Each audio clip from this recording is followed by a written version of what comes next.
കുറേ വർഷങ്ങളായി കേട്ടോ വാഴയിലയിൽ ചോറ് കഴിച്ചിട്ട്. വാഴയിലയിൽ ചോറ് കഴിക്കുമ്പോൾ ഒരു പ്രത്യേക ടേസ്റ്റാണ്.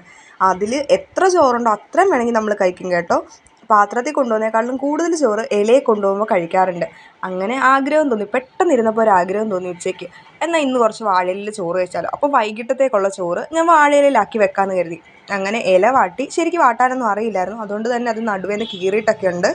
അതിനുശേഷം അതിലേക്ക് കുറച്ച് ചോറിട്ട് കിഴങ്ങ് മെഴുക്കുവരട്ടിയും മുട്ടയും വെച്ചു. കിഴങ്ങ് മെഴുക്കുവരട്ടിയും മുട്ട പൊരിച്ചതുമായിരുന്നു എൻ്റെ ഫേവറേറ്റ് സാധനം. പണ്ട് സ്കൂളിൽ ഈ രണ്ട് സാധനം മാത്രമേ ഞാൻ കൂടുതലും കൊണ്ടുപോകുള്ളായിരുന്നു, എനിക്ക് അത്രയ്ക്ക് ഇഷ്ടമായിരുന്നു. അതിനുശേഷം അതിലേക്ക് ഞാൻ അച്ചാറിട്ടു. 2 തരം മാങ്ങാച്ചാറുണ്ടായിരുന്നു, അത് രണ്ടും ഇട്ടു.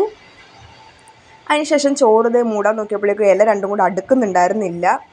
അപ്പം ഞാൻ എന്നെക്കൊണ്ട് പറ്റുന്ന രീതിയിൽ ഒരു വിധത്തിൽ ഇതൊക്കെ വെച്ച് കെട്ടി. നമ്മളത്ര കെട്ടാൻ അത്ര എക്സ്പേർട്ടൊന്നുമല്ല, എന്നാലും എന്നെക്കൊണ്ട് പറ്റുന്ന രീതിയിൽ മാക്സിമം ഞാൻ ട്രൈ ചെയ്തു. അവസാനം ഒരു പേപ്പറൊക്കെ ഇട്ട് റബ്ബർ ബാൻഡൊക്കെ ഇട്ട് വെച്ചു. എന്നിട്ട് രാത്രി ഒരു 8-9 മണിയായപ്പോഴായിരുന്നു ഞങ്ങൾ ചോറ് കഴിച്ചിട്ടുണ്ടായിരുന്നത്. അപ്പോൾ എനിക്ക് എന്തായാലും സാധനം ഒരുപാട് ഇഷ്ടപ്പെട്ടു കേട്ടോ. അപ്പോൾ ഇടയ്ക്കൊക്കെ ഇരിക്കുമ്പോൾ ഇങ്ങനെ ചെയ്യുകയാണെന്നുണ്ടെങ്കിൽ നമ്മൾ ഒരുപാടധികം ചോറ് കാര്യങ്ങൾ കഴിക്കുന്നതായിരിക്കും.